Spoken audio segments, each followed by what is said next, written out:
ಇದು ಹಾಸನದ ದೊಡ್ಡ ಇತಿಹಾಸ. ಎಲ್ಲ ಮಾಧ್ಯಮದಲ್ಲೆಲ್ಲ ಗೌಡ್ರುಗಳ ನಾಡಿನಲ್ಲಿ ಇವತ್ತು ಹೋಗಿ ಕಾಳೆ ಆಗ್ತಾ ಇದೆ ಅಂತೇಳಿ ಮಾಧ್ಯಮದವರು ಬರೆದಿದ್ದಾರೆ. ನಾನು ಎಲ್ಲ ಮಾಧ್ಯಮದ ಸ್ನೇಹಿತರುಗಳ ಕೇಳಲಿಕ್ಕೆ ನಾನು ಬಯಸ್ತಾ ಇದ್ದೇನೆ. ನಿಜ, ಈ ದೇಶದಲ್ಲಿ ಕಾಂಗ್ರೆಸ್ ಪಕ್ಷ ಬೆಂಬಲಿಸಿ ಮಾನ್ಯ ಶ್ರೀ ದೇವೇಗೌಡರಿಗೆ ಈ ದೇಶದ ಪ್ರಧಾನಮಂತ್ರಿ ಮಾಡಿತು. ಈ ದೇಶದಲ್ಲಿ ಬಿಜೆಪಿ ಬೆಂಬಲಿಸಿ ಕುಮಾರಸ್ವಾಮಿ ಅವರಿಗೆ 20 ತಿಂಗಳ ಕಾಲ ಮುಖ್ಯಮಂತ್ರಿಯನ್ನು ಮಾಡಿತು. ನಾವು ಬಿಜೆಪಿನ ದೂರ ಇಡಬೇಕು ಅಂತೇಳಿ 14 ತಿಂಗಳ ಕಾಲ ಕುಮಾರಸ್ವಾಮಿ ಅವರನ್ನ ಈ ರಾಜ್ಯದ ಮುಖ್ಯಮಂತ್ರಿಯಾಗಿ ಕಾಂಗ್ರೆಸ್ ಪಕ್ಷ ಕೂಡ ಮಾಡಿತು. ಆದರೆ ಈ ಸಂದರ್ಭದಲ್ಲಿ ಚನ್ನಪಟ್ಟಣ ಎಲೆಕ್ಷನ್ ಅಲ್ಲಿ ಮತ್ತು ಶಿಗ್ಗಾವಿ ಎಲೆಕ್ಷನ್ ಅಲ್ಲಿ ಕೆಲವು ಪ್ರಶ್ನೆಗಳನ್ನ ಜನರ ಮುಂದೆ ನಾವು ಇಟ್ಟಿದ್ದೆವು. ಏನಿಟ್ಟಿದ್ದು ಅಂತಂದ್ರೆ, ನೋಡಿ, ದೇವರಾಜ ಅರಸು ಕಾಲ ಇತ್ತು, ಕಾಂಗ್ರೆಸ್ ಸರ್ಕಾರ ಇದ್ದಾಗ ಉಳುನ್ಗೆ ಭೂಮಿ ಅಂತ ತಂದಿದ್ದು, ಅದು ಒಂದು ಗ್ಯಾರಂಟಿಯ ಯೋಜನೆ. ಇಂದಿರಾ ಗಾಂಧಿ ಅವರ ಕಾಲ ಇತ್ತು, 20 ಅಂಶದ ಕಾರ್ಯಕ್ರಮವನ್ನು ತಂದು ಬ್ಯಾಂಕಿನ ರಾಷ್ಟ್ರೀಕರಣ ಕಾರ್ಯಕ್ರಮ ಅಂತ ಇತ್ತು, ಪೆನ್ಷನ್ ಇತ್ತು, ಅಂಗನವಾಡಿ ಅಂತ ಇತ್ತು. ಅವೆಲ್ಲ ಕಾಂಗ್ರೆಸ್ ಗ್ಯಾರಂಟಿಯ ಕಾರ್ಯಕ್ರಮ ಅಂತ ಹೇಳಿದ್ದದ್ದು.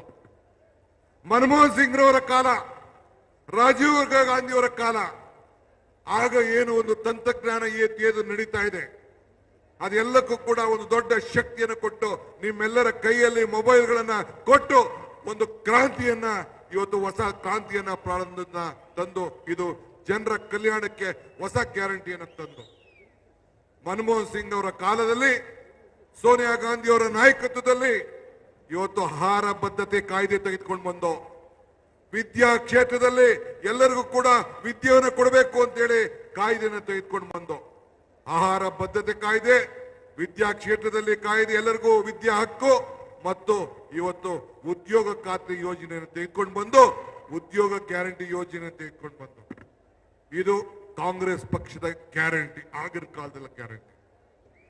ಮೊನ್ನೆ ಮುಖ್ಯಮಂತ್ರಿಗಳಂತ ಸಿದ್ದರಾಮಯ್ಯನವರು ಬಸವಣ್ಣ ಹುಟ್ಟಿದ ದಿನ ಅಧಿಕಾರವನ್ನು ತೆಗೆದುಕೊಂಡ್ರು.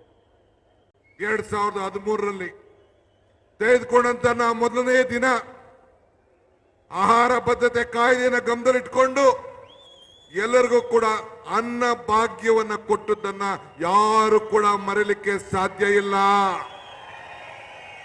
ಅದಾದ್ಮೇಲೆ ಕ್ಷೀರ ಭಾಗ್ಯ ರೈತರಿಗೋಸ್ಕರ ಯಶಸ್ವಿನಿ, ಹಿಂಗೆ 10 ಕಾರ್ಯಕ್ರಮಗಳು ಕೊಟ್ಟು ಭಾಗ್ಯಗಳ ಸರ್ದಾರ ಅಂತೇಳಿ ಅನ್ಸ್ಕೊಂಡ್ರು.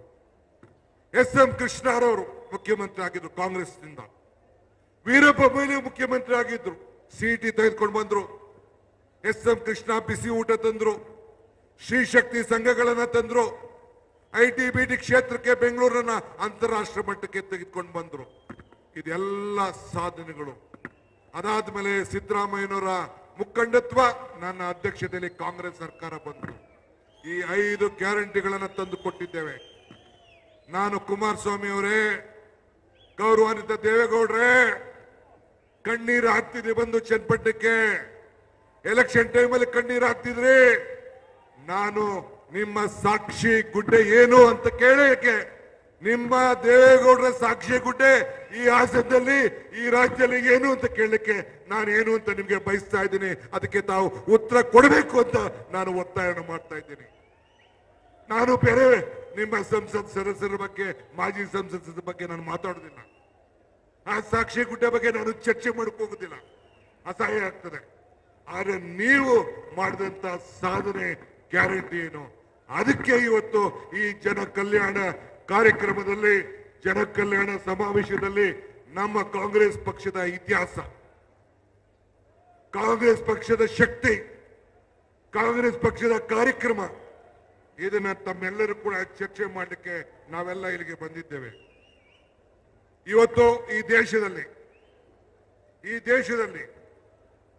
ಇವತ್ತು ತಾವೆಲ್ಲ ಗಮನಿಸಿದ್ದೀರಿ, ನಾವು ಬದುಕಿನ ಮೇಲೆ ರಾಜಕಾರಣವನ್ನು ನಾವು ಮಾಡ್ತಾ ಇದ್ದೇವೆ. ನಾವು ಯಾವತ್ತೂ ಕೂಡ ಭಾವನೆ ಮೇಲೆ ನಾವು ರಾಜಕಾರಣ ಮಾಡುವುದಿಲ್ಲ, ಧರ್ಮಗಳ ಮೇಲೆ ರಾಜಕಾರಣ ಮಾಡುವುದಿಲ್ಲ. ನಿಮ್ಮೆಲ್ಲರ ಬದುಕಿನ ಮೇಲೆ ನಾವು ರಾಜಕಾರಣ ಮಾಡ್ತೇವೆ. ನಮ್ಮ ಅಧಿಕಾರ ಇವತ್ತೇನಿದೆಯಲ್ಲ, ಇದು ನಶ್ವರ. ಆದರೆ ನಮ್ಮ ಸಾಧನೆಗಳು, ಕಾಂಗ್ರೆಸ್ ಪಕ್ಷದ ಸಾಧನೆಗಳು ಅಜಾಮರ. ನಾವೆಷ್ಟೇ ಅಧಿಕಾರದಲ್ಲಿದ್ರು ಕೂಡ, ಏನೇ ಸಾಧನೆ ಮಾಡಿದ್ರು ಕೂಡ, ಕೊನೆಗೆ ಮತದಾರನ್ನೇ ಈಶ್ವರ ಅಂತೇಳಿ ನಿಮ್ಮಲ್ಲಿ ನಂಬಿ ನಿಮ್ಗೆಲ್ಲ ಕೃತಜ್ಞತೆಯನ್ನು ಸಲ್ಲಿಸಬೇಕು ಅಂತೇಳಿ ನಿಮ್ಮ ಮುಂದೆ ನಾವಿಲ್ಲಿ ಕೂತಿದ್ದೇವೆ. ಇದು ಜನ ಕಲ್ಯಾಣ, ಕೇವಲ ಜನ ಕಲ್ಯಾಣದ ಸಮಾವೇಶ ಮಾತ್ರ ಅಲ್ಲ, ಇದು ಗ್ಯಾರಂಟಿಗಳ ಗೆಲುವಿನ ನಂಬಿಕೆಯ ಸಮಾವೇಶ ಅಂತ ಹೇಳಲಿಕ್ಕೆ ನನಗೆ ಬಹಳ ಸಂತೋಷ ಆಗ್ತದೆ. ಆದ್ರಿಂದ ನಾನು ಕೇಳೋದಿಷ್ಟೇ, ಇವತ್ತು ಬಿಜೆಪಿಯ ನಮ್ಮ ವಿರೋಧ ಪಕ್ಷದ ನಾಯಕ, ಬಿಜೆಪಿಯ ವಿರೋಧ ಪಕ್ಷದ ನಾಯಕರು, ಅಧ್ಯಕ್ಷರು ನಮ್ಮ ವಿಜೇಂದ್ರ ಇಬ್ರು ಸೇರಿ ನಿಮ್ಮ ಕುತಂತ್ರ, ಅವರಿಬ್ರಿಗೆ ಹೇಳಲಿಕ್ಕೆ ನಾನು ಬಯಸ್ತಾ ಇದ್ದೇನೆ, ನಿಮ್ಮ ತಂತ್ರ ಕುತಂತ್ರ ನಡೀಲಿಲ್ಲ. ನಿಮ್ಮ ಕುತಂತ್ರಕ್ಕೆ ಕಾಂಗ್ರೆಸ್ ಜನತಂತ್ರ ಜನಶಕ್ತಿ ಈಗಾಗಲೇ ಉತ್ತರವನ್ನ ಕೊಟ್ಟಿದೆ. ಬರೀ ಚನ್ನಪಟ್ಟಣ ಒಂದೇ ಅಲ್ಲ, ಕಲ್ಯಾಣ ಕರ್ನಾಟಕದ ಸಂಡೂರಿನಲ್ಲಿ ಉತ್ತರ ಕೊಟ್ಟಿದೆ. ಮತ್ತೊಬ್ಬ ಮುಖ್ಯಮಂತ್ರಿ ಮಗ ಬೊಮ್ಮಾಯಿಯವರ ಸುಪುತ್ರನಿಗೆ ನಿಮ್ಮ ಬಿಜೆಪಿಗೆ ಅಲ್ಲಿ ಶಿಗ್ಗಾಂವ್ನಲ್ಲಿ ಉತ್ತರ ಕೊಟ್ಟಿದೆ. ತಂದೆ ತಾತ ಪ್ರಧಾನಮಂತ್ರಿ, ಮಗ ಮುಖ್ಯಮಂತ್ರಿ, ನಿಮ್ಮ ಕ್ಷೇತ್ರದಲ್ಲೇ ಇವತ್ತು ಚನ್ನಪಟ್ಟಣದಲ್ಲಿ ಜನ ನಿಮ್ಮನ್ನ ಒಪ್ಪಿಲ್ಲ, ಈ ರಾಜ್ಯದಲ್ಲಿ ಮತ್ತೆ ಒಪ್ಪಲಿಕ್ಕೆ ಸಾಧ್ಯ ಇಲ್ಲ.